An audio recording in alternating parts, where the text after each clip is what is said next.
नमस्कार दोस्तों, मैं हूं आगम सिंह सिसोदिया। स्वागत है आप सभी का। अगर आप गुजरात के प्रसिद्ध स्थान द्वारका जी, सोमनाथ और दीव की यात्रा करने का विचार कर रहे हैं और ये जानना चाहते हैं कि यहाँ की फेमस टूरिस्ट प्लेसेस कौन कौन सी हैं, तो आज हम आपको इस गुजरात टूर के लिए कंप्लीट गाइड करेंगे।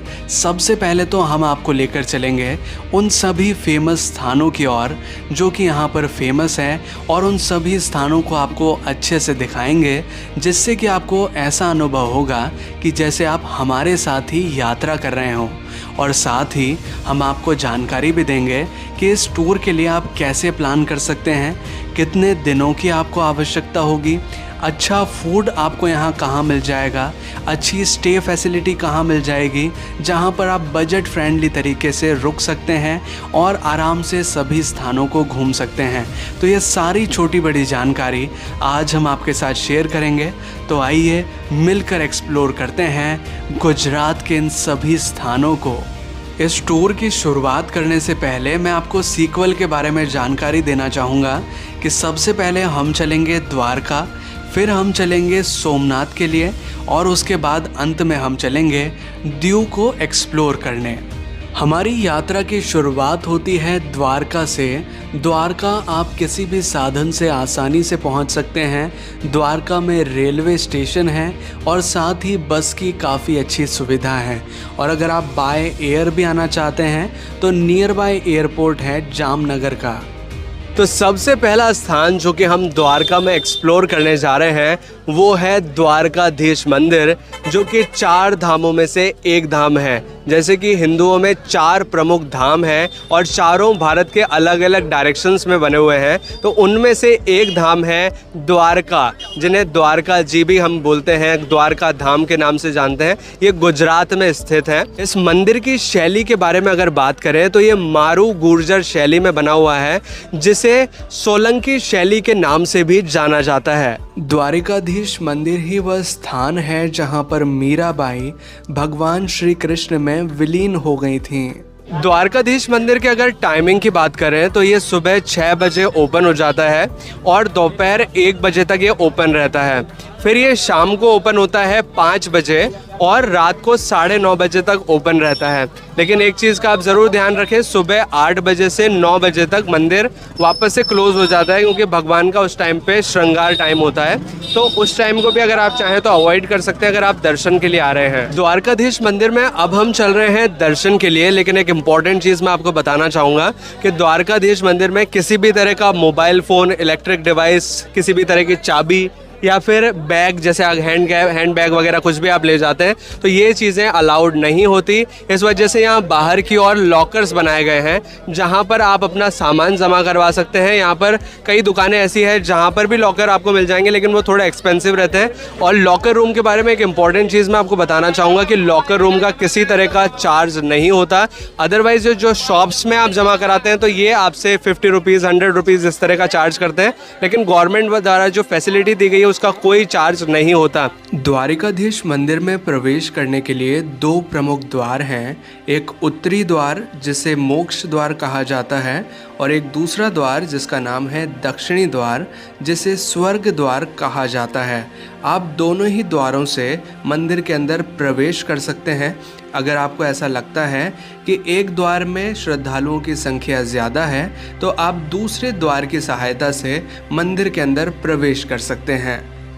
मंदिर में प्रवेश करने से पहले महिला और पुरुष की अलग अलग लाइंस क्रिएट की जाती हैं, और जब आप प्रवेश करते हैं तो सबसे पहले आपकी चेकिंग होती है और उसके बाद आपको अंदर प्रवेश मिलता है।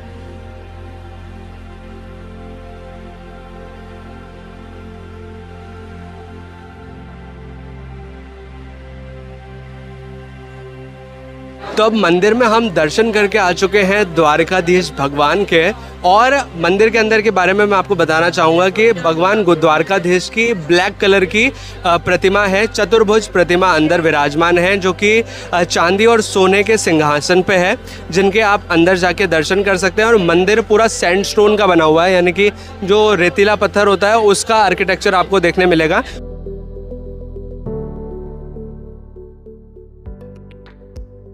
द्वारकाधीश मंदिर से अगर हम थोड़ा पीछे की ओर आएँ तो हमें नज़र आता है गोमती घाट, जो कि गोमती नदी के ऊपर बना हुआ है और इसे काफ़ी पवित्र घाट माना जाता है। हालांकि यहाँ पर आप देखेंगे तो आपको कई सारी मछलियाँ नज़र आएंगी एक साथ, आपको इतनी सारी मछलियाँ हैं, लोग यहाँ पर दाना डालते हुए भी आपको नज़र आएंगे।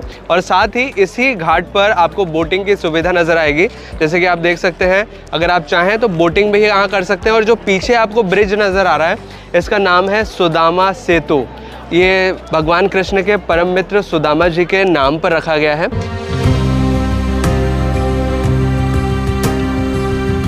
अब हम चल रहे हैं बेट द्वारका के लिए, जिसे हम भेंट द्वारका भी बोलते हैं। ये एक तरह का आइलैंड है, यानी कि टापू है। और यहाँ तक पहुँचने के लिए सबसे पहले हमें द्वारका से ओखा के लिए जाना होता है। और द्वारका से ओखा का डिस्टेंस है 31 किलोमीटर्स का अप्रॉक्सीमेटली। और यहाँ तक आप आसानी से पहुँच सकते हैं किसी भी साधन से, जैसे कि आप ऑटो रिक्शा से पहुँच सकते हैं, बाय बस आप जा सकते हैं। लेकिन एक सबसे किफ़ायती तरीका है, वो है रेलवे का, जिससे कि आप बहुत कम दाम में द्वारका से ओखा के लिए पहुंच सकते हैं। और ओखा ही वो स्थान है जहां से बेट द्वारका के लिए बाय बोट जाया जाता है। तो अब हम पहुंच चुके हैं ओखा में, जहां से जाया जाता है बेट द्वारका के लिए। इसे बेट द्वारका क्यों कहा जाता है, इसके बारे में मैं आपको पूरी स्टोरी समझाऊंगा। लेकिन सबसे पहले मैं बताना चाहूँगा कि ओखा से बेट द्वारका जाने के लिए नाव की सुविधा है। कुछ इस तरह की बोट्स होती हैं जिनसे आप जाते हैं बेट द्वारका के लिए। अभी हम यहाँ के पोर्ट पर ही पहुँच चुके हैं। ये है ओखा पोर्ट, जहाँ से हम जाते हैं इन नाव के थ्रू बेट द्वारका के लिए। और इसका मूल्य लगता है 20 रुपीज़ पर पर्सन का, यानी कि अगर आप एक साइड में जा रहे हैं यहाँ से वहाँ तक तो 20 रुपीज़, और वापस आ रहे हैं तो 20 रुपीज़। तो एक आदमी का 40 रुपीज़ का कॉस्ट लगता है।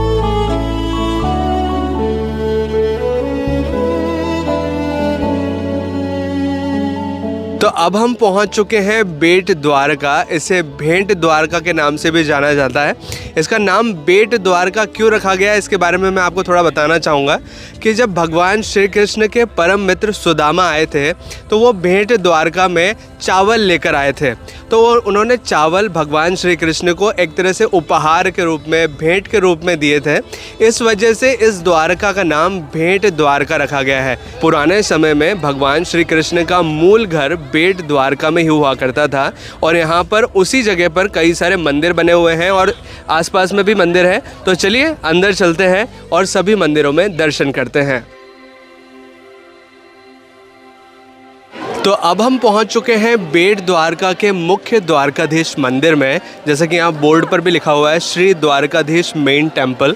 यहाँ पर कुछ इस तरह से रॉ लगाई गई है, इस तरह से लाइंस को अरेंज करने के लिए इस तरह से कुछ ग्रिल्स वगैरह लगाई गई हैं। यहाँ से धीरे धीरे करके अंदर जाना होता है। वैसे अंदर किसी भी तरह का इलेक्ट्रॉनिक डिवाइस जैसे मोबाइल फ़ोन, कैमरा अलाउड नहीं है, तो मैं आपको अंदर का तो नहीं दिखा पाऊँगा। लेकिन हम अंदर चलते हैं और फिर आपको अपना एक्सपीरियंस बताएंगे कि अंदर किस तरह का है। लेकिन एक चीज़ बताना चाहूँगा, यहाँ पर बाहर लॉकर रूम्स की सुविधा है जहाँ पर आप अपना सामान जमा करवा सकते हैं। मंदिर के अंदर प्रवेश करने से पहले हमारी चेकिंग की जाती है और उसी के बाद मंदिर के अंदर प्रवेश दिया जाता है। मंदिर में भगवान द्वारकाधीश की काले रंग की प्रतिमा है जिनके हम दर्शन कर सकते हैं। साथ ही मंदिर में कुछ और देवी देवताओं की प्रतिमाएं स्थापित हैं जिनके भी हम दर्शन कर सकते हैं।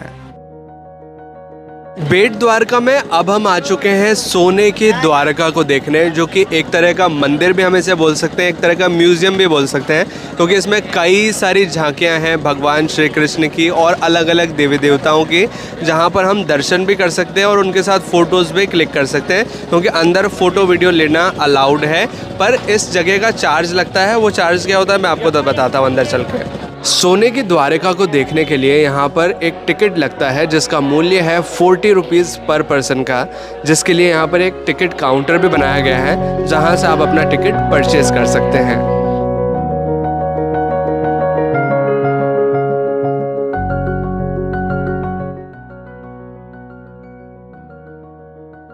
तो अब हमने प्रवेश कर लिया है सोने की द्वारका के अंदर और अंदर आते ही बेहद खूबसूरत नज़ारा हमारे सामने आया है। आप एक्चुअल में देखेंगे इसे अंदर से तो आपको बहुत खूबसूरत सी ये सोने की द्वारका नज़र आएगी। हालांकि ये आर्टिफिशियल है, यानी कि इसे बाद में बनाया गया है, ये पुरानी द्वारका नहीं है। पुरानी जो सोने की द्वारका थी वो तो जलमग्न हो गई थी जैसे ही भगवान श्री कृष्ण अपने स्वधाम के लिए गए, उसी के बाद जो द्वारिका थी वो पानी के अंदर डूब गई थी। लेकिन ये एक तरह से मतलब झांकियाँ इस मंदिर में बनाई गई है। एक तरह का मंदिर है जिसमें कि कई सारे देवी देवता भगवान की अलग अलग लीलाओं का वर्णन मिलता है और कई सारी झांकियाँ बनाई गई हैं। तो चलिए आगे बढ़ते हैं और इस मंदिर को देखते हैं जिसका नाम है सोने की द्वारिका। कई लोग इसे म्यूज़ियम भी कहते हैं।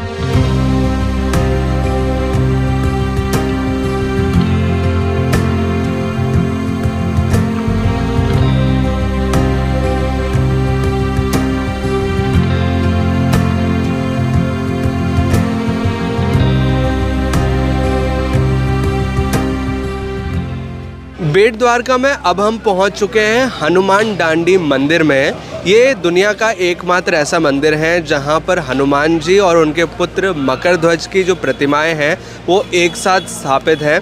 मकर ध्वज का जन्म हुआ था एक पसीने की बूंद से जो कि मगरमच्छ ने निगल ली थी। जब हनुमान जी लंका जलाकर समुद्र में डुबकी मार रहे थे तो उस दौरान उनके पसीने की बूंद एक मगरमच्छ ने निगल ली थी। कई लोग कहते हैं ये मछली ने निकली थी और कई लोग कहते हैं कि ये मगर ने निकली थी, क्योंकि नाम भी मकर ध्वज है। तो मुझे ऐसा लगता है कि मगर ने निगली थी एक पसीने की बूंद और उससे मकर ध्वज का जन्म हुआ था। तो पिता पुत्र का ये दुनिया में एकमात्र मंदिर है जहाँ पर अब हम दर्शन करने चल रहे हैं।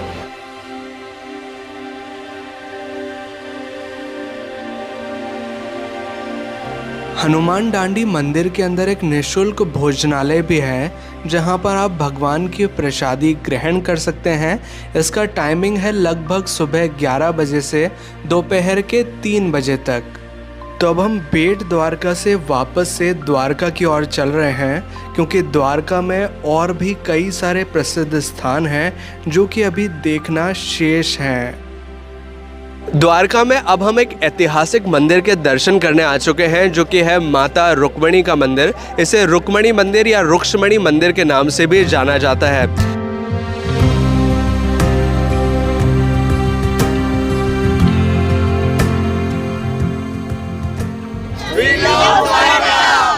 द्वारका में अब हम पहुंच चुके हैं भड़केश्वर महादेव मंदिर में, जिसका मंदिर तो ज़्यादा बड़ा नहीं है लेकिन मंदिर का जो आर्किटेक्चर आप बाहर से देख रहे हैं ये एक शिवलिंग नुमा आर्किटेक्चर में इस मंदिर को बनाया गया है। हालांकि जो मेन मंदिर है वो इस शिवलिंग रूपा मंदिर के अंदर है, जहां पर छोटा एक शिवलिंग है जहां पर आप दर्शन कर सकते हैं। ये है भड़केश्वर महादेव मंदिर। लेकिन इस मंदिर की एक खास बात है इसकी लोकेशन, क्योंकि यहाँ पर आप देखेंगे तो पड़ोस में ही समुद्र आपको नज़र आएगा। मतलब ये जो मंदिर है बिल्कुल समुद्र के किनारे पर बनाया गया है।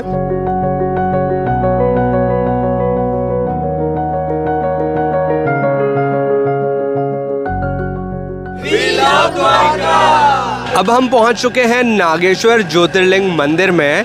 भगवान शिव के 12 प्रमुख ज्योतिर्लिंग माने गए हैं, उनमें से एक माना जाता है नागेश्वर ज्योतिर्लिंग को, जो कि 9वें नंबर के ज्योतिर्लिंग हैं। वैसे ये जो स्थान हम विज़िट कर रहे हैं ये नागेश्वर ज्योतिर्लिंग मंदिर है गुजरात में स्थित, यानी कि जब द्वारका आप आते हैं तो द्वारका में स्थित है ये नागेश्वर ज्योतिर्लिंग मंदिर। लेकिन कई लोगों का ऐसा मानना है कि नागेश्वर ज्योतिर्लिंग मंदिर महाराष्ट्र में स्थित है। कई लोग महाराष्ट्र में ज्योतिर्लिंग को मानते हैं, नागेश्वर ज्योतिर्लिंग को, और कई लोगों की मान्यता है कि वो गुजरात में है जहां पर हम आ चुके हैं। अभी आप मेरे पीछे देख पा रहे होंगे नागेश्वर ज्योतिर्लिंग मंदिर, और अब मैं आपको दिखाना चाहूँगा मंदिर प्रांगण में ही बनी हुई भगवान शिव की काफ़ी बड़ी प्रतिमा, जिसके साथ आप बहुत अच्छे पिक्चर्स क्लिक कर सकते हैं और साथ ही भगवान के दर्शन भी कर सकते हैं। तो अभी हम अंदर चलेंगे और करेंगे भगवान के दर्शन।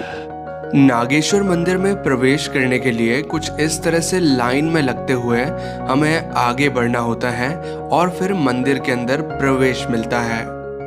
ज्योतिर्लिंग का अर्थ होता है स्वयं प्रकट हुए, यानी कि इन्हें किसी के द्वारा स्थापित नहीं किया गया है, ये स्वयं ही प्रकट हुए हैं।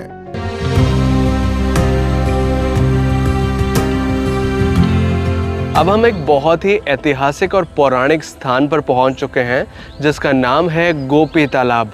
वैसे तो दिखने में ये एक तालाब ही है, लेकिन इसके पीछे की जो कहानी है वो काफ़ी इंटरेस्टिंग है, जो कि भगवान श्री कृष्ण गोपियों और अर्जुन से रिलेटेड है।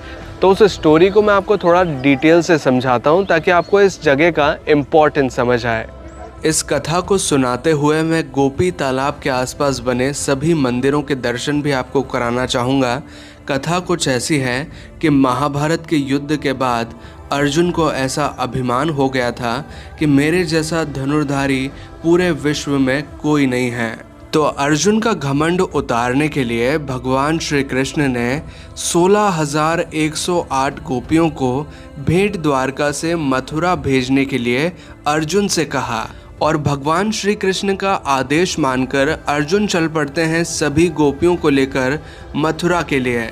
और रास्ते में एक तालाब आता है जिसका निर्मल जल देखकर सभी गोपियां स्नान करने को चली जाती हैं। और उसी वक्त भगवान श्री कृष्ण अपने हाथ के मैल से भील लोग यानी कि काबा लोगों को उत्पन्न करते हैं, जो कि अर्जुन को लूट लेते हैं। अर्जुन को लूटता देखकर सारी गोपियां इस तालाब में अपने प्राण न्यौछावर कर देती हैं।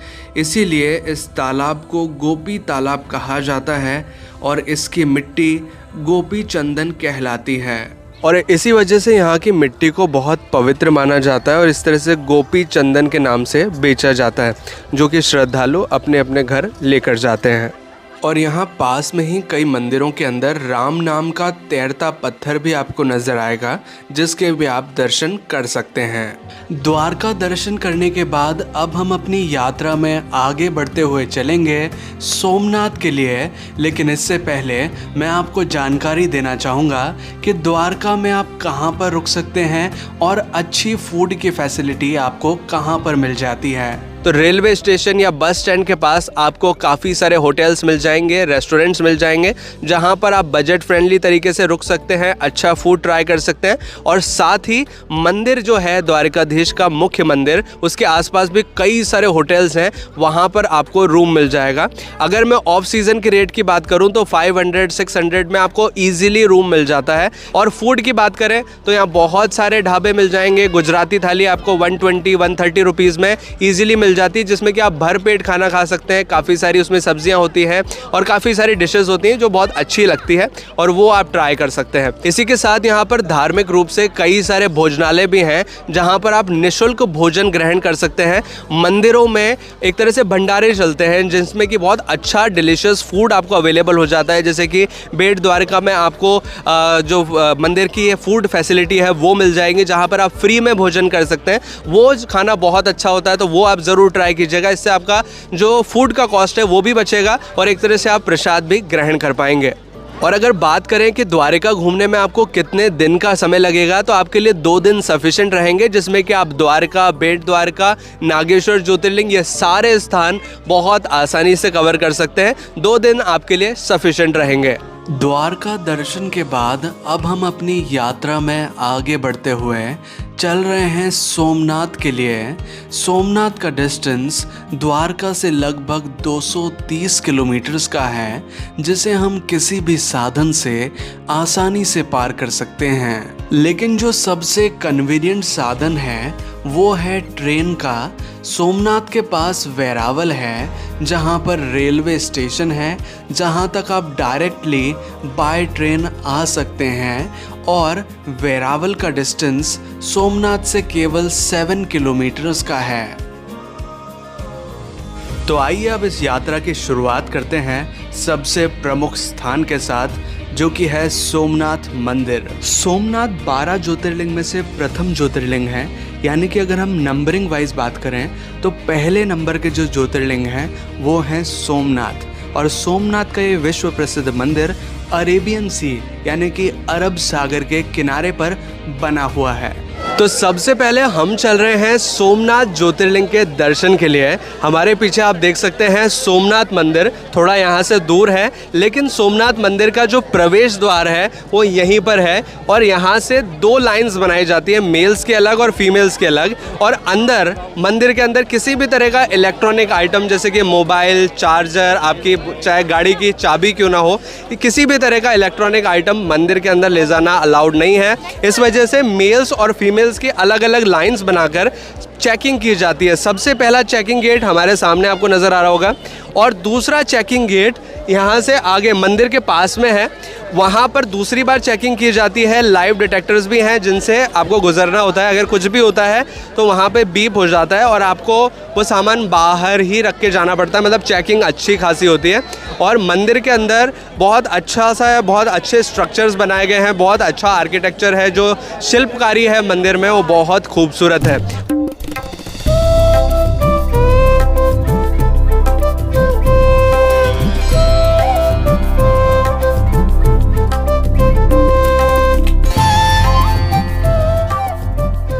और एक फ़ायदे की बात मैं आपको बताना चाहूँगा कि सोमनाथ मंदिर के जस्ट बाहर ही इस तरह के क्लॉक रूम्स बनाए गए हैं लाइन से। क्योंकि अगर आप कोई भी ऐसी चीज़ लेकर जाते हैं अंदर तो यहाँ पर ले जाना अलाउड नहीं है। तो यहाँ पर क्लॉक रूम में आप ये सारी चीज़ें डिपॉजिट करा सकते हैं फ्री ऑफ कॉस्ट में। अभी जिस सोमनाथ मंदिर को हम देख रहे हैं ये है सोमनाथ का मुख्य मंदिर, जिसे नए मंदिर के नाम से भी जाना जाता है। ऐसा इस वजह से क्योंकि सोमनाथ का जो एक्चुअल मंदिर था वो तो बहुत पुराना था, लेकिन इसे 17 बार आक्रमण के दौरान नष्ट किया गया, इसे तोड़ा गया और इसको बार बार नया बनाया गया। और जब आखिरी बार, मतलब जो लास्ट बार इसका पुनर्निर्माण कराया गया था वो सरदार वल्लभ भाई पटेल ने किया था। इस वजह से सरदार वल्लभ भाई पटेल की काफ़ी बड़ी प्रतिमा मंदिर के जस्ट सामने ही स्थापित की गई है। और अब मैं आपको दिखाना चाहूँगा सोमनाथ का पुराना मंदिर, जो कि महारानी अहिल्याबाई द्वारा पुनर्स्थापित किया गया था। क्योंकि ये मंदिर अहिल्याबाई का है तो इसे पुराना मंदिर बोल रहे हैं, और वो मंदिर बार बार तोड़ने के बाद बनाया गया है, इस वजह से इसे नया मंदिर कहा जाता है।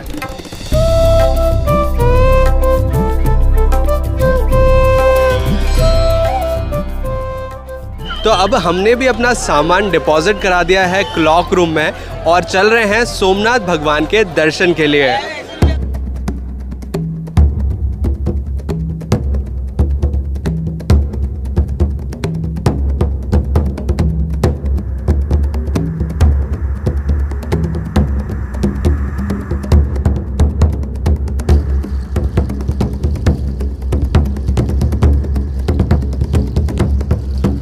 और ये जो स्क्रीन चल रही है इसमें लाइव चलता रहता है भगवान के दर्शन। यहाँ पर अंदर कुछ भी अलाउड नहीं है, बाहर इसी तरह की स्क्रीन लगाई हुई है जहाँ पर लाइव भगवान के दर्शन आप कर सकते हैं। जो अंदर हो रहा है वो लाइव बाहर दिखाई देता है इसी तरह से। तो देखिए यहाँ से आप देख सकते हैं भगवान का यहाँ पर अभिषेक हो रहा है। अभी दूध से अभिषेक किया जा रहा है भगवान का। उसके बाद भगवान का श्रृंगार किया जाएगा। तो अब हम देखने जा रहे हैं सोमनाथ मंदिर का नाइट व्यू। रात्रि के समय सोमनाथ मंदिर काफ़ी खूबसूरत सा नज़र आता है। जब लाइट्स में आप इसे देखेंगे तो डिफरेंट लाइट के कॉम्बिनेशंस में मंदिर नज़र आएगा। जो लाइट्स हैं बार बार आपको बदलती हुई नज़र आएंगी।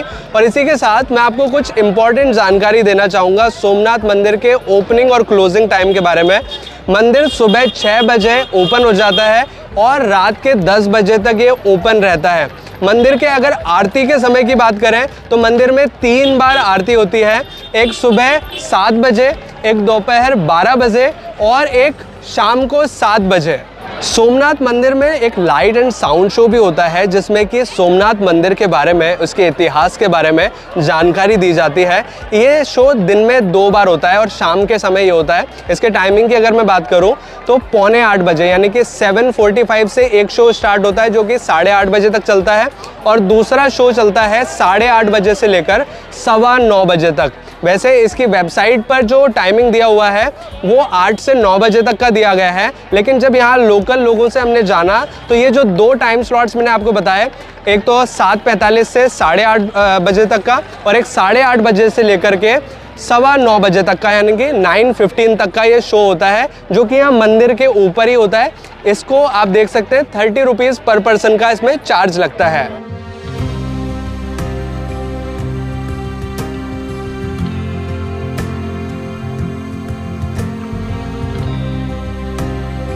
सोमनाथ यात्रा के दौरान अब हम पहुंच चुके हैं एक मंदिर कॉम्प्लेक्स में, और ये मंदिर कॉम्प्लेक्स बहुत ज़्यादा इंपॉर्टेंस रखता है क्योंकि यहाँ पर बहुत सारे ऐसे स्थान मैं आपको दिखाने वाला हूँ जो कि ऐतिहासिक रूप से बहुत ज़्यादा इंपॉर्टेंस रखते हैं।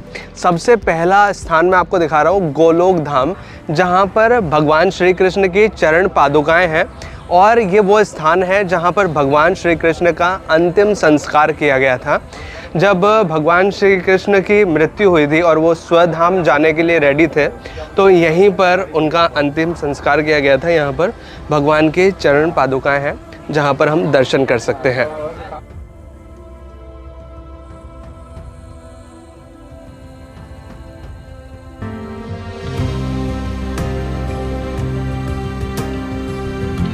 तो अब इस मंदिर कॉम्प्लेक्स में अब हम पहुंच चुके हैं श्री लक्ष्मी नारायण जी के मंदिर में, जहां भगवान विष्णु और मां लक्ष्मी विराजमान हैं। और इस मंदिर की खास बात यह है कि मंदिर के आप दीवारों पर देखेंगे तो भगवान विष्णु के जितने भी अवतार हैं उन सभी अवतारों को यहाँ पर पिक्चर फॉर्म में दीवारों पर लगाया गया है। जितने भी अवतार हैं उनके बारे में डिस्क्रिप्शन भी यहाँ पर आपको देखने मिलेगा।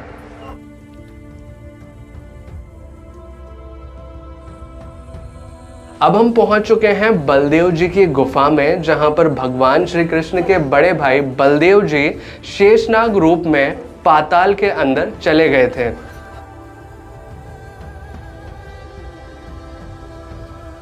तो अब मैं आपको दिखाना चाह रहा हूँ बलदेव जी की वो गुफा जहाँ से बलदेव जी शेषनाग रूप में पाताल में चले गए थे। ये वो होल है जहाँ से बलदेव जी पाताल में चले गए थे कृष्ण लीला समाप्त होने के बाद।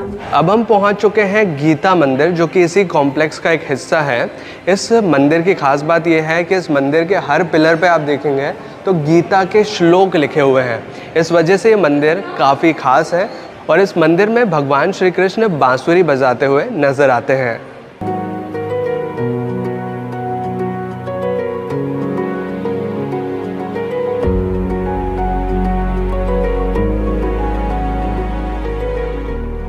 अब हम पहुंच चुके हैं त्रिवेणी संगम में, जहां पर हिरण, कपिला और सरस्वती तीन नदियों का संगम होता है।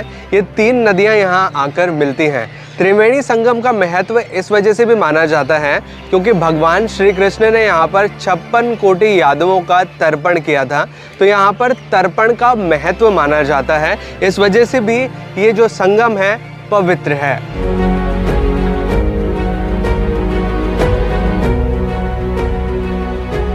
अब जिस स्थान पर हम पहुंच चुके हैं इसका नाम है भालका तीर्थ।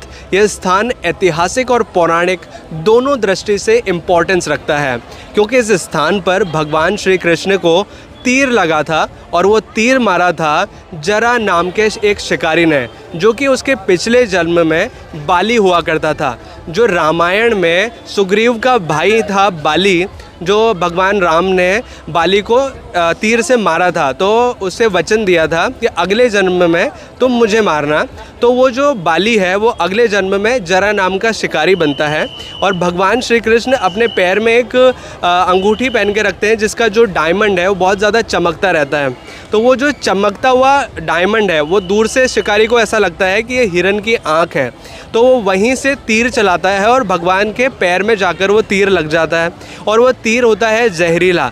तो भगवान की उसी तीर की वजह से मृत्यु होती है कुछ दिनों के बाद, और उनका अंतिम संस्कार होता है गोलोक धाम में। लेकिन यही वो स्थान है जहाँ पर भगवान को तीर लगा था जरा नाम के शिकारी से।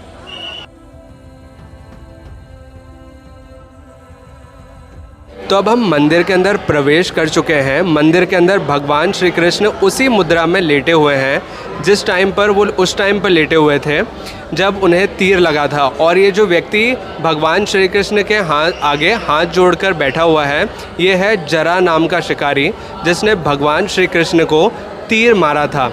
और ये जो पेड़ है मंदिर के अंदर, ये वही पेड़ है जिसके नीचे भगवान श्री कृष्ण उस टाइम पर बैठे हुए थे। इस पेड़ को आज भी संरक्षित करके रखा गया है क्योंकि ये वही पेड़ है जिसके नीचे भगवान श्री कृष्ण उस टाइम बैठे थे। और इस पेड़ की जो शाखाएं हैं वो ऊपर तक नज़र आती हैं, और पेड़ की पत्तियां मंदिर के ऊपर के भाग में भी दिखाई देती हैं।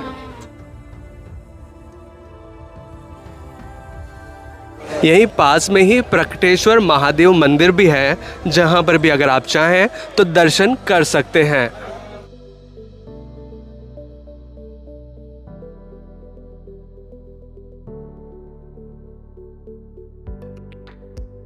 अब जिस स्थान पर हम पहुंच चुके हैं इसका नाम है बाण गंगा। यह स्थान इसलिए फेमस है क्योंकि इस स्थान पर 3 शिवलिंग हैं, जिन्हें बोला जाता है कि आधे टाइम समुद्र में रहते हैं और आधे टाइम ये समुद्र के बाहर आ जाते हैं। जैसे कि आप हमारे साथ एक शिवलिंग देख रहे हैं, एक पास में है जहाँ पर लोगों का जमावड़ा आपको नजर आ रहा होगा, वो वहाँ पर एक शिवलिंग है, और एक थोड़ा सा दूर है शिवलिंग, वो मतलब थोड़ा सा डिस्टेंस के बाद है। तो कुल मिला के 3 शिवलिंग हैं जो कि आप बाण गंगा में देख सकते हैं। इस स्थान का महत्व इस वजह से भी माना जाता है क्योंकि जो जरा नाम का शिकारी था उसने यहीं से तीर छोड़ा था और वो तीर जाकर भगवान श्री कृष्ण को लगा था। वो भालका तीर नामक स्थान यहाँ से लगभग 1.5 किलोमीटर के डिस्टेंस पर है, लेकिन तीर यहाँ से मारा गया था और वो 1.5 किलोमीटर के लगभग जो डिस्टेंस है वहाँ पर जाकर भगवान श्री कृष्ण को लगा था।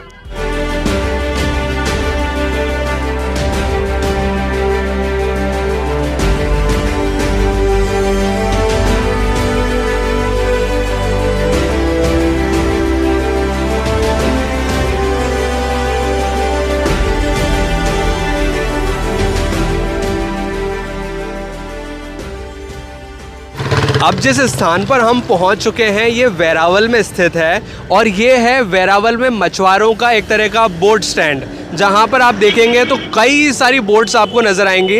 अप्रॉक्सीमेट अगर फिगर की बात करें तो ये बोट्स लगभग 10 से 12 हज़ार हैं। और ये जो एरिया अभी हम देख रहे हैं ये समुद्र नहीं है, ये सिर्फ पार्किंग एरिया है जो कि समुद्र से जुड़ा हुआ है। यानी कि जो पानी आप देख रहे हैं ये समुद्र का पानी नहीं है, एक तरह का एक कैनाल नुमा बना हुआ है जहां पर इस तरह की बोट्स को पार्क किया जाता है। ये सिर्फ पार्किंग लॉट है जहां से समुद्र का रास्ता भी है जिससे कि इन बोट्स को समुद्र तक ले जाया जाता है, लेकिन ये समुद्र नहीं है। लेकिन इस नज़ारे को देखकर आपको बहुत अच्छा लगेगा और आप यहाँ पर खड़े होकर काफ़ी अच्छे पिक्चर्स भी क्लिक कर पाएंगे।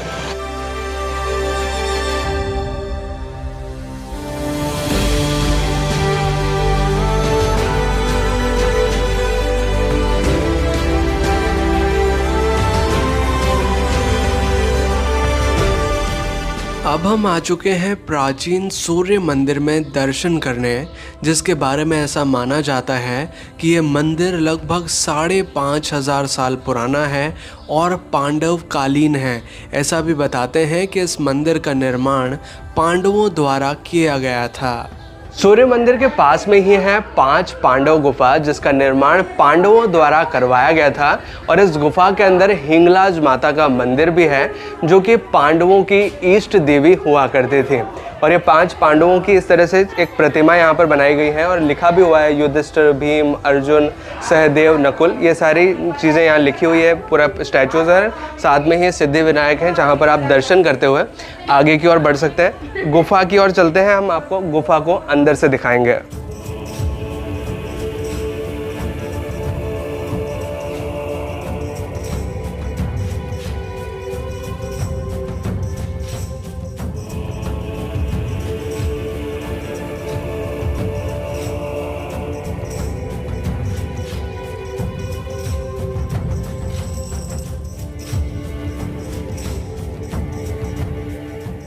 जब पांडव को गुप्तवास मिला ना तब ये गुफा बना के भीम गुफा बनाई, वो रहता था। एक रात में भीम मंदिर बनाया सूर्य भगवान का।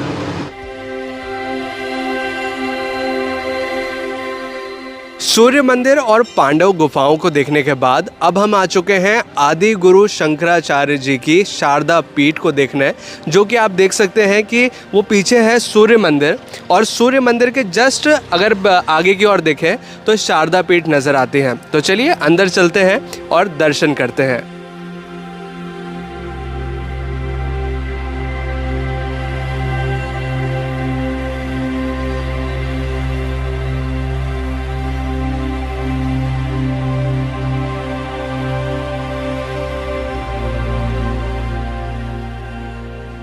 यहाँ पर गुरु आदि शंकराचार्य जी की एक गुफा भी है, एक तपोस्थली है जहाँ पर अब हम चल रहे हैं। एक गुफा नुमा आकृति में यहाँ पर बनाई गई है, यहाँ पर लिखा भी हुआ है गुफा, और अब यहाँ से हम एंटर करेंगे गुफा के लिए।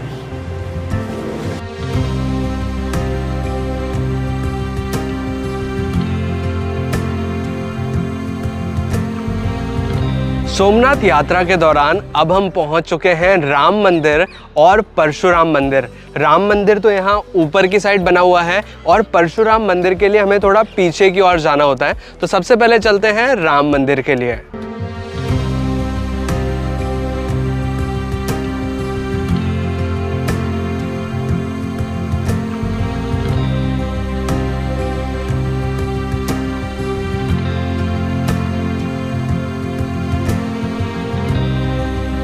अब हम पहुंच चुके हैं परशुराम मंदिर, जो कि राम मंदिर से साइड से ही रास्ता जाता है। वहां से अगर आप चाहें तो लिफ्ट का इस्तेमाल करके भी नीचे की ओर आ सकते हैं और परशुराम मंदिर में दर्शन कर सकते हैं।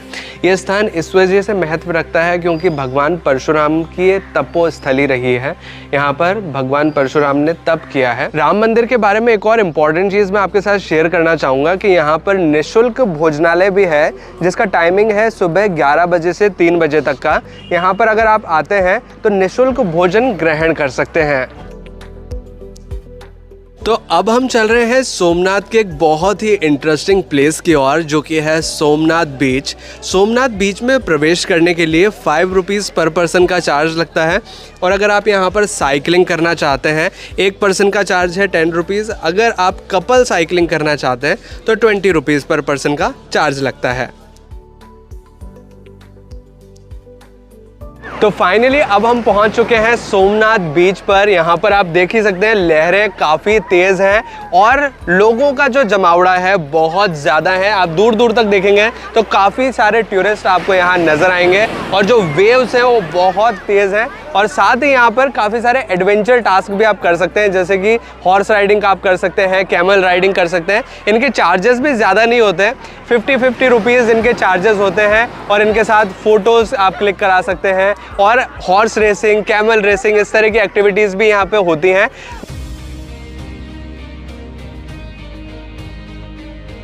सोमनाथ बीच पर ही हनुमान जी की एक काफ़ी बड़ी प्रतिमा स्थापित है, जिनके भी आप यहाँ दर्शन कर सकते हैं। और साथ ही सोमनाथ बीच से सोमनाथ मंदिर का बहुत ही खूबसूरत नज़ारा भी नज़र आता है। सोमनाथ में अगर खाने पीने की बात करें तो यहाँ पर खाने पीने की बहुत अच्छी सुविधा है। आप देखेंगे तो रोड के किनारे आपको काफ़ी सारे ढाबे, काफ़ी सारे रेस्टोरेंट्स नज़र आएंगे।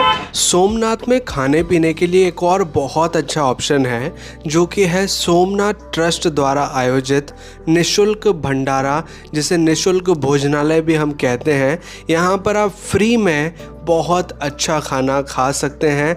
बिल्कुल फ्री में आपको कई प्रकार की डिशेस मिल जाती हैं, जो कि आप पेट भर करके यहाँ पर खा सकते हैं। लेकिन भोजनालय में जाने से पहले आपको बाहर एक टोकन लेना होता है, उससे आपको प्लेट मिलती है और उसके बाद आप लाइन में लग करके भोजन ले सकते हैं। हमने खुद भी इस भोजन को ट्राई किया है और हमें ये काफ़ी अच्छा लगा और ये सुविधा सोमनाथ ट्रस्ट द्वारा जो दी गई है वो काफ़ी अच्छी है।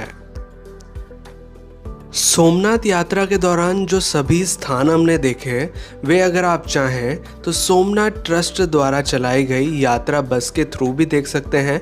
इससे आपको यात्रा करना बहुत सस्ता पड़ेगा, लेकिन इसका एक छोटा सा डिसएडवांटेज ये होता है कि आपको यात्रा करते वक्त सभी स्थानों पर एक लिमिटेड टाइम ही दिया जाता है, जिस दौरान आप वहां पर दर्शन कर सकते हैं और घूम सकते हैं।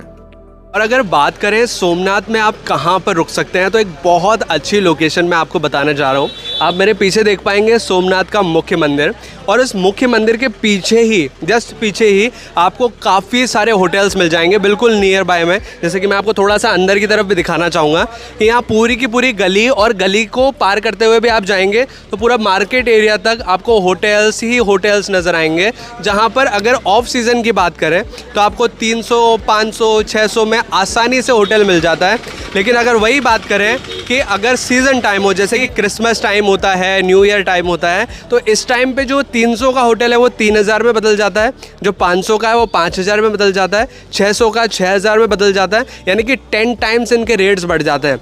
तो अगर आप कभी भी आएँ तो सीज़न टाइम को ज़रूर अवॉइड करें, क्योंकि ये बहुत एक्सपेंसिव टाइम होता है। अदरवाइज़ ऑफ सीज़न में आएंगे तो बहुत सस्ते होटल्स आपको मिल जाएंगे बिल्कुल मंदिर के पास में। सोमनाथ के सभी स्थानों को देखने के लिए आपके लिए एक दिन सफिशिएंट रहेगा। एक दिन में सोमनाथ के सभी स्थान आप आराम से देख सकते हैं। और अब सोमनाथ दर्शन के बाद हम अपने टूर में आगे बढ़ते हुए चलेंगे दीव के लिए। सोमनाथ से दीव का डिस्टेंस लगभग 90 किलोमीटर्स का है, जिसे आप बस या किसी कैब की सहायता से बड़े आराम से पार कर सकते हैं। दीव में अब जिस स्थान को हम देखने जा रहे हैं ये है INS कुकरी म्यूजियम। और इस म्यूजियम की खास बात मैं आपको बताना चाहूँगा कि आप हमारे पीछे जो जहाज देख पा रहे हैं, ये नौसेना का जहाज, यही वो म्यूजियम है। तो ये काफ़ी इंटरेस्टिंग प्लेस हो जाती है। मैं आपको थोड़ा सा पास से भी दिखाना चाहूँगा। वैसे तो हम अंदर चलने वाले हैं, लेकिन ये म्यूजियम एक तरह से पूरा जहाज है। आप एक्चुअल में जहाज में अंदर जाकर इस जहाज को देख सकते हैं। अब यहाँ के एंट्री चार्जेस मैं आपको बताना चाहूँगा, जैसे कि यहाँ पर भी लिखा हुआ है 100 रुपीज़ पर पर्सन का चार्ज लगता है। और अगर आपके साथ बच्चे हैं जिनकी उम्र 5 से 15 साल की है तो सिर्फ 50 रुपीज़ का चार्ज लगता है। लेकिन एक इम्पॉर्टेंट चीज़ बताना चाहूँगा कि जब आप ये टिकट परचेज़ करेंगे तो इस टिकट के दौरान जब आप पेमेंट करते हैं तो सिर्फ कार्ड पेमेंट यहाँ पर कर सकते हैं। कैश भी नहीं ले रहे हैं, UPI भी नहीं ले रहे हैं। इन फ्यूचर ऐसा हो सकता है कि दोनों चीज़ें ले लें, लेकिन अभी जो यहाँ पर पेमेंट का मोड है वो है कार्ड, यानी कि आप अपना ATM कार्ड या क्रेडिट कार्ड उससे ही पेमेंट कर सकते हैं। तो चलिए, हमारा तो पेमेंट हो चुका है, अंदर चलते हैं और इस म्यूज़ियम को एक्सप्लोर करते हैं।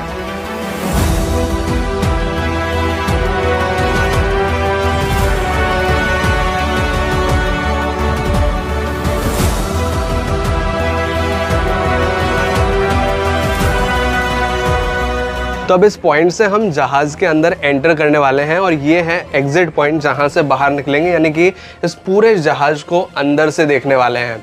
यहाँ पर इस रूम में हम देखेंगे तो एक स्लीपर साइड है, एक बेड ऊपर लगा हुआ है, एक नीचे एक तरह से डोरमेट्री की तरह, और यहाँ पर टेबल और चेयर भी है अगर कुछ काम करना हो तो। ये इलेक्ट्रिकल ऑफिसर और इंजन ऑफिसर इनके रूम है। यहाँ पर कुछ मशीनरीज हैं जो कि काम आया करती हैं इस जहाज़ को चलाने में। और यहाँ नीचे की तरफ देखें तो चीफ लॉन्चर कैबिन है, यानी कि चीफ लॉन्चर, जैसे कि अगर कुछ भी तोप वगैरह यहाँ से लॉन्च करना है तो उसके लिए चीफ लॉन्चर का जो कैबिन है वो नीचे की साइड है। हालांकि अभी इसे बंद कर रखा है, हम नीचे नहीं जा सकते। अब जिस एरिया के अंदर हम प्रवेश करने जा रहे हैं ये मुझे किचन एरिया देखने में समझ आता है, क्योंकि इसमें जो इंस्ट्रूमेंट्स हैं, जो भी बर्तन वगैरह हैं, वे सभी खाना बनाने में उपयोग लिए जाते हैं। तो कुछ इस तरह का किचन एरिया यहाँ पर है, जैसे कि यहाँ पर एक बड़ा साइज़ का जो बर्तन है वो रखा है कुछ सामान हिलाने वगैरह के लिए। तो ये किचन एरिया है शिप का, और ये किचन एरिया छोटा से नहीं है। यहाँ पर भी शायद इस किचन एरिया का कुछ हिस्सा है, मे बी शायद यहाँ से फूड डिलीवर किया जाता हो आउटसाइड। तो ये किचन एरिया है। आगे बढ़ते हैं।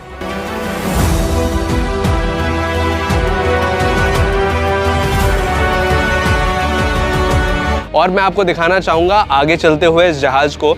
यहाँ पर मशीन गन्स लगी हुई हैं, अगर कोई दुश्मन अटैक करे तो फायर करने के लिए मशीन गन्स लगाई गई हैं। दूसरी साइड भी मशीन गन है, और यहाँ पर एक रेडार सिस्टम वगैरह ये सारी चीज़ें लगी हुई है। यहाँ पर रेडार या फिर देखने वाले सिस्टम, यहाँ पर ये माइक्स वगैरह लगे हुए हैं अगर कुछ अनाउंसमेंट वगैरह करना हो। और ये है रॉकेट लॉन्चर, यहाँ पर चीफ लॉन्चर के नाम से लिखा है। तो इससे काफ़ी सारी मिसाइल्स वगैरह एक साथ फायर की जा सकती है। अब हम पहुंच चुके हैं शिप के कंट्रोल कमांड रूम में, जहां से शिप को ऑपरेट किया जाता है, यानी कि शिप को कहां पर ले जाना है वो यहां से किया जाता है। जैसे कि आप ये व्हील देख सकते हैं, यहाँ पर जो कैप्टन है वो बैठ करके इस शिप का नियंत्रण करते हैं, यानी कि कहाँ ले जाना है किस तरह से। तो अब ये है शिप से नीचे जाने का रास्ता। इसमें कुछ इस तरह की स्टेयर्स होती हैं जिससे हमें नीचे की ओर उतरना होता है, और अब हम एग्जिट करेंगे इस शिप से। आई जस्ट वॉन्ट टू से थैंक्स टू आगम। हम अभी यहाँ पे INS कुकरी पे है, एंड हमने इनका व्लॉग देखा था जो गिर का था। सो इनका व्लॉग देख के हम गिर में गए थे कल, and it was nice information because of which हमारा जो भी ट्रिप था वो बहुत ही अच्छा रहा। थैंक यू, थैंक्स आगम। Thank you sir. तो दीव में अब हम देखने जा रहे हैं दीव फोर्ट को, जिसे पुर्तगालियों द्वारा बनवाया गया था। ये किला काफ़ी पुराना है और इसे हम पूरे गाइड की मदद से देखने वाले हैं।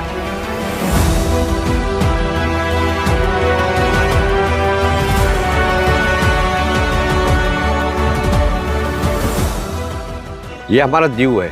दीव इंडिया में आया 1961 के अंदर, 47 में नहीं, 14 साल बाद।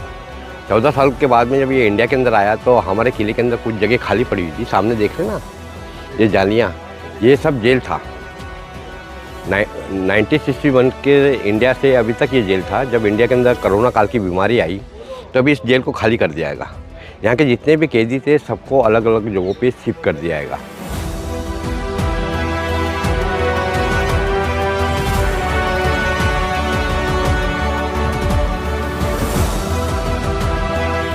ऐसे हमारे जीव के अंदर जब पोर्टुगीज लोग आए थे तो उन्होंने ये स्मारक बनाया था जिसका नाम है पानी कोठा। आज भी इसके अंदर से लाइट है, टेलीफोन और पीने का पानी है। ये चारों तरफ जो पानी देख रहे हैं ऐसे ये समुंदर का खारा पानी, इसके अंदर मीठे पानी कुएँ बने हुए हैं। जो बरसात वगैरह जो गिरती थी उसी को कैचअप करने के बाद में पीने पर लेते थे। इसके अंदर अंडरग्राउंड टनल भी अंदर जाने के लिए सुरंग बनी हुई है। हाँ जी, हाँ जी। अच्छा, ये जो पानी कोठा बना हुआ है इसको लोग सब जन जेल बोलते हैं। अब जेल क्यों बोलते हैं कि हम लोगों ने एक फिल्म बनाई थी, आप लोगों ने देखी होगी फिल्म कयामत, जिसके डायरेक्टर थे हैरी बावेजा, अजय देवगन, चंगी पांडे, सुनील शेट्टी, अरबाज खान, संजय कपूर, ये सब हीरो यहाँ थे। जब उस फिल्म में हम लोगों ने इसको जेल बताया था। जब से टूरिस्ट यहाँ आते तो बस उसको वो जेल ही जेल कहते हैं, पर जेल वेल नहीं है, इसका नाम है पानी कोठा।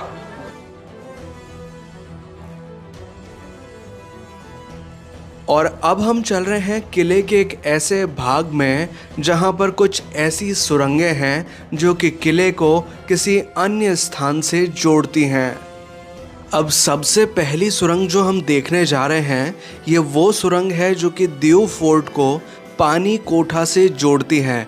पानी कोठा, जैसे कि हमने देखा, समुद्र के बीच में बना एक महल है और ये सुरंग उस पानी कोठा को दीव फोर्ट से जोड़ती हैं। तो आप समझ ही सकते हैं कि ये सुरंग इतनी गहराई से बनाई गई है कि पानी के नीचे होते हुए ये दीव फोर्ट को पानी कोठा से जोड़ती है, यानी कि ये सुरंग पानी के नीचे भी बनी हुई है।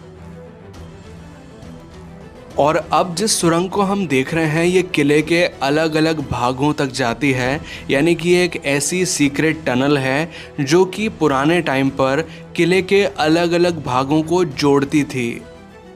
ये किले में ढाल बना रखेंगे, तो ये जो ढाल बनाए थे उस समय में ये सब ढाल घोड़ा चढ़ाने के लिए बनाए गए थे, जिसके अंदर घोड़े गोला बारूद लेके और तोपों के साथ ऊपर तक पहुँचते थे।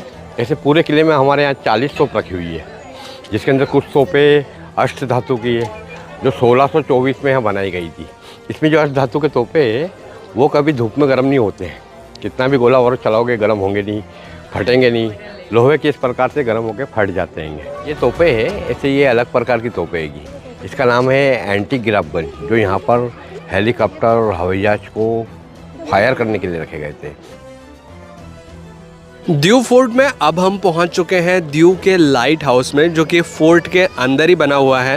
पहले ऐसा कहा जाता था कि इस लाइट के ऊपर जाने दिया जाता था, लेकिन अब ड्यू टू रिस्क फैक्टर्स अब ऊपर जाने का रास्ता बंद कर दिया गया है। और जो लाइट हाउस वाला एरिया है वो दीव फोर्ट का एक तरह से टॉप मोस्ट सिरा है, जहां से हम दीव का खूबसूरत नज़ारा देख सकते हैं। ये है दीव पूरा का पूरा। आपको यहाँ पे जितने भी घर नज़र आ रहे हैं ये पूरा दीव है और ये पूरा आइलैंड आपको यहाँ से फील होगा। जैसे कि आप मेरे साथ इस साइड में देखेंगे तो आपको समुद्र नज़र आएगा, दूसरी साइड आप देखेंगे तो वहाँ पर भी आपको समुद्र नज़र आएगा, और यहाँ इधर भी देखेंगे तो भी आपको समुद्र नज़र आएगा। So from here, from this point you can actually feel that you are on a island. Diu fort के बारे में एक इम्पॉर्टेंट जानकारी आपके साथ शेयर करना चाहूँगा कि दीव फोर्ट को घूमने के लिए किसी भी प्रकार का चार्ज यहाँ पर नहीं लगता है, लेकिन अगर आप यहाँ पर गाइड करना चाहते हैं तो गाइड का चार्ज लगता है 500 to 700 depending upon the crowd, कि किस तरह का क्राउड यहाँ पर मौजूद है। अब हम पहुँच चुके हैं सेंट पॉल चर्च को देखने, जो कि दीव फोर्ट के काफ़ी करीब है। जब दीव फोर्ट से आप थोड़ा बहुत ही चलेंगे, जस्ट वॉकिंग डिस्टेंस पर ही आपको सेंट पॉल चर्च नज़र आएगा। सेंट पॉल चर्च की खास बात यह है कि ये दीव का काफ़ी पुराना चर्च है और इसका निर्माण शुरू हुआ था 1601 में और 1610 में ये बनकर तैयार हो गया था। ये एक पुर्तगाली चर्च है, यानी कि जो पोर्टुगीज लोग यहाँ पर रहते थे उन्होंने इसे बनवाया था। इस चर्च के अगर आर्किटेक्चर को हम बाहर से देखें तो ये चर्च गोवा के एक चर्च से बहुत ज़्यादा मेल खाता है।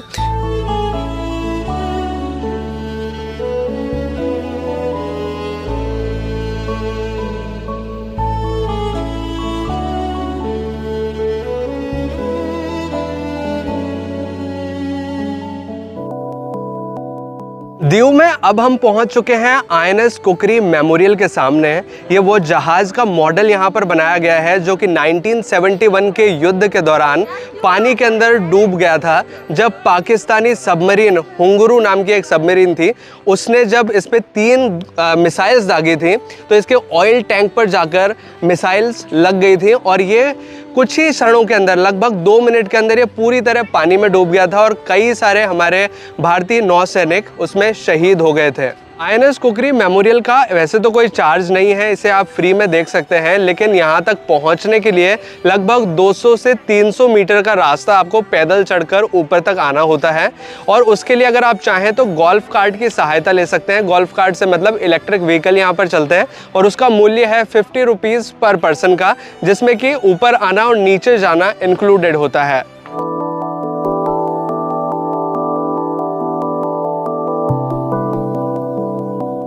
अब हम पहुंच चुके हैं गंगेश्वर महादेव मंदिर में। यहाँ पर कुल मिलाकर 5 शिवलिंग हैं और इन 5 शिवलिंगों के बारे में ऐसा माना जाता है कि इनकी स्थापना पांडवों द्वारा की गई थी अज्ञातवास के दौरान। और एक और चीज़ है इन शिवलिंग के बारे में कि यहाँ पर जिस स्थान पर हम खड़े हैं ये समुद्र के बिल्कुल किनारे पर है और जब समुद्र की लहरें बहुत ज़्यादा तेज़ होती हैं, यानी कि हाई टाइड वाला दिन होता है, तो ये पूरे शिवलिंग तक समुद्र का पानी आ जाता है, जिससे कि समुद्र भगवान शिव के शिवलिंग का अभिषेक करता है। तो ये नज़ारा देखने लायक होता है।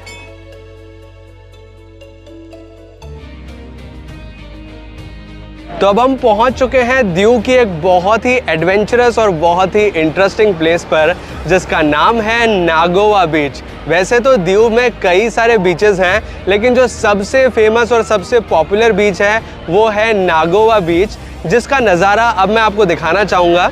यहाँ पर आप देख सकते हैं कई प्रकार के एडवेंचर स्पोर्ट्स होते हैं, कई तरह की एक्टिविटीज़ होती हैं। वो एक्टिविटीज़ कौन कौन सी हैं, इसके चार्जेस मैं आपको बताऊंगा और कौन कौन सी एक्टिविटीज़ होती हैं ये भी बताऊंगा। लेकिन सबसे पहले मैं आपको दिखाना चाहूँगा नागोवा बीच का नज़ारा। आप इस दूसरी साइड पे देख सकते हैं यहाँ पर कितने ज़्यादा टूरिस्ट हैं। एक्चुअल में आपको थोड़ा थोड़ा ब्लैकिश दिख रहा होगा बिकॉज सन इस डायरेक्शन में है, इस वजह से ये प्रॉब्लम हो रही है। अदरवाइज़ इतने ज़्यादा लोग होते हैं इस बीच पर जो कि आपको किसी और बीच पर नज़र नहीं आएंगे दीव की अगर बात करें। और यहाँ पर देखेंगे तो वेव्स जो हैं वो काफ़ी तेज़ आती हैं, लेकिन फिर भी आप इस बीच पर नहा सकते हैं। ये थोड़ा सेफ होता है as compare to other beaches. तो ये टाइम स्पेंड करने के लिए, हनीमून कपल्स के लिए, फैमिली के लिए, बच्चों के लिए एक बहुत अच्छा प्लेस है जो कि आपको दीव में ज़रूर एक्सप्लोर करना चाहिए।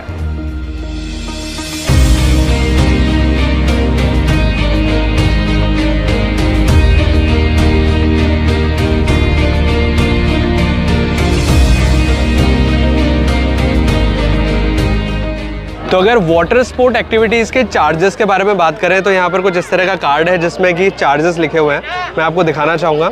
अगर आप यहाँ पर जेट स्की करते हैं तो 500 रुपीज़ का चार्ज लगता है। जेट स्की में कुछ इस तरह की फास्ट बोट होती है जिसमें कि आपको राइड कराई जाती है। अगर आप स्पीड बोट का मज़ा लेते हैं तो 300 रुपीज़ पर पर्सन का चार्ज लगता है। अगर पैरासेलिंग करते हैं जिसमें कि बोट के थ्रू एक पैराशूट में बांधकर आपको खींचा जाता है, यानी कि कुल मिला के आप पानी में उड़ते हैं पैराशूट की मदद से, बोट और पैराशूट की मदद से, तो उसमें उसका चार्ज है 1500 रुपये पर पर्सन का। और वाटर स्की आप कर सकते हैं जिसमें कि बोट से एक राफ्ट के थ्रू आपको खींचा जाता है, इसका 500 रुपीज़ चार्ज होता है। अगर आप बनाना राइड करते हैं तो 400 रुपीज़, और डिस्को राइड अगर आप करते हैं तो 500 रुपीज़, और ATV बाइक करते हैं तो 300, और ड्रैगन बोट राइड करते हैं तो 500 रुपीज़। ये सभी एक्टिविटीज़ लगभग 10-15 मिनट के आसपास होती हैं, एक्सेप्ट द डॉल्फिन टूर क्योंकि ये थोड़ा लंबा होता है। बाकी सारी चीज़ें लगभग इतने के 10-15 मिनट के आसपास होती हैं। तो अगर आप चाहें तो इस तरह की एडवेंचर एक्टिविटीज़ का मज़ा दीव के नागोवा बीच पर ले सकते हैं। और अगर बात करें कि यहाँ पर होटल फैसिलिटी आपको कहाँ मिल जाएंगी बजट फ्रेंडली तरीके से, तो एक चीज़ मैं बताना चाहूँगा, दीव थोड़ा सा एक्सपेंसिव पड़ता है, लेकिन फिर भी अगर आप यहाँ रुकना चाहते हैं तो बस स्टैंड के आसपास के एरियाज़ में आप रुक सकते हैं। और अगर बात करें फूड फैसिलिटी की कि दीव में आपको कहाँ पर अच्छा फूड मिल जाएगा, तो बस स्टैंड के आसपास ही आप देख सकते हैं या फिर दीव फोर्ट के आसपास देख सकते हैं, वहाँ पर आपको अच्छी फूड फैसिलिटी मिल जाएगी। लेकिन दीव एक ज़्यादा बड़ा एरिया नहीं है, एक आइलैंड है जो कि लगभग 25 से 30 किलोमीटर के एरिया में फैला हुआ है, तो यहाँ पर आपको ज़्यादा फैसिलिटी तो नहीं मिलेगी। हालांकि ये एक यूनियन टेरिटरी है, यहाँ की फैसिलिटीज़ अच्छी होती है लेकिन थोड़ी सी एक्सपेंसिव होती है। है। तो अगर आप चाहें तो पास में वेरावल है, वहाँ पर रुक सकते हैं और वहाँ से आप गाड़ी करके यहाँ तक घूमने आ सकते हैं, जैसे कि हमने किया है। हमने वेरावल से गाड़ी बुक करी, लगभग 7,000 रुपये में हम लोग 13 लोग थे। तो हमने एक गाड़ी बुक करी जिसका नाम था तूफ़ान, बड़ी वाली गाड़ी होती है, उसमें हम 13 लोग आराम से फिट हो गए। और अब वेरावल से हम वेरावल में रुके, यहाँ पर से घूमने आए और वही गाड़ी वाला आपको घुमा देता है। और शाम को जब आपका टूर कंप्लीट हो जाता है दीव का, तो आप वापस से वेरावल में जाके स्टे कर सकते हैं या फिर वहाँ से अपने घर के लिए रवाना हो सकते हैं। तो ये एक और अच्छा तरीका है, क्योंकि वेरावल में जो होटल की प्राइसिंग है वो आपको थोड़ी सस्ती मिल जाती है एज़ कम्पेयर टू दीव। और अगर बात करें कि दीव घूमने में आपको कितने दिनों की आवश्यकता होगी, तो दीव घूमने में आपके लिए 1 दिन सफिशिएंट होगा। अगर आप चाहें तो 2 दिन रुक के आराम से यहाँ पे बीचेस वगैरह में मज़ा ले सकते हैं। अदरवाइज़ 1 दिन में ये सारी प्लेसेस कवर करने लायक है। और अगर आप चाहें तो इस टूर में आप गिर नेशनल पार्क की सफारी को भी इंक्लूड कर सकते हैं, जहां पर प्राकृतिक परिवेश में आप लायंस को देख सकते हैं। और ये स्थान सोमनाथ से काफ़ी करीब है, शासन गिर में। और अब बात करें कि इस पूरे टूर में आपको कितने दिनों की आवश्यकता होगी, तो आपको कम से कम 4 से 5 दिनों की आवश्यकता होगी, जिनमें कि आप ये सारे स्थान आराम से घूम सकते हैं। अगर आप गिर नेशनल पार्क में सफारी करते हैं तो 1-2 दिन आप एक्स्ट्रा ले सकते हैं। अदरवाइज दीव, द्वारका और सोमनाथ आप 4-5 दिन में आराम से कवर कर सकते हैं। और इस टूर को प्लान करने के लिए आपके पास 2 ऑप्शंस हैं। पहला ऑप्शन कि इस टूर को आप सेल्फ अरेंजमेंट के साथ प्लान करें, यानी कि सारे अरेंजमेंट स्वयं ही करें, सारी बुकिंग्स खुद ही करें और फिर इस टूर के लिए आएँ, फिर अपने हिसाब से घूमें, जिसके लिए आपको इन इलाकों की जानकारी होना बेहद ज़रूरी है। और दूसरा ऑप्शन जो कि आपके लिए बहुत ही किफ़ायती और आरामदायक हो सकता है, वो है टूर पैकेज लेने का, जिसमें कि कोई भी अरेंजमेंट आपको स्वयं नहीं करना होता, सारे arrangement travel company, travel agency आपके लिए कर सकती हैं। तो अगर आप हॉलीडे पैकेज लेकर आना चाहते हैं तो एक काफ़ी अच्छी कंपनी है वे फॉर ट्रैवल्स, जिनके साथ आप हॉलीडे पैकेज बुक कर सकते हैं। कंपनी के कॉन्टैक्ट डिटेल्स हमने डिस्क्रिप्शन में दे दिए हैं, तो अगर आप चाहें तो वे फॉर ट्रैवल्स के साथ अपना टूर पैकेज बुक कर सकते हैं। तो ये है गुजरात के कुछ प्रसिद्ध स्थान जिन्हें घूमकर हमें काफ़ी अच्छा लगा। आपको ये एक्सपीरियंस कैसा लगा कमेंट करके ज़रूर बताएं। अगर वीडियो अच्छा लगा तो प्लीज़ वीडियो को लाइक करें, इसे शेयर ज़रूर करें अपने दोस्तों और अपने फैमिली मेम्बर्स के साथ। और अगर आपने चैनल अभी तक सब्सक्राइब नहीं किया है तो प्लीज़ चैनल को सब्सक्राइब कीजिए, बेल आइकन को दबाकर ऑल पे प्रेस कीजिए, ताकि इसी तरह के वीडियो नोटिफिकेशंस आपको आगे भी मिलते रहें। और अगर आप चाहें तो मुझे इंस्टाग्राम पे भी फॉलो कर सकते हैं। मेरा इंस्टाग्राम आईडी है आगम सिंह सिसोदिया, जिसका लिंक हमने डिस्क्रिप्शन में भी दिया हुआ है।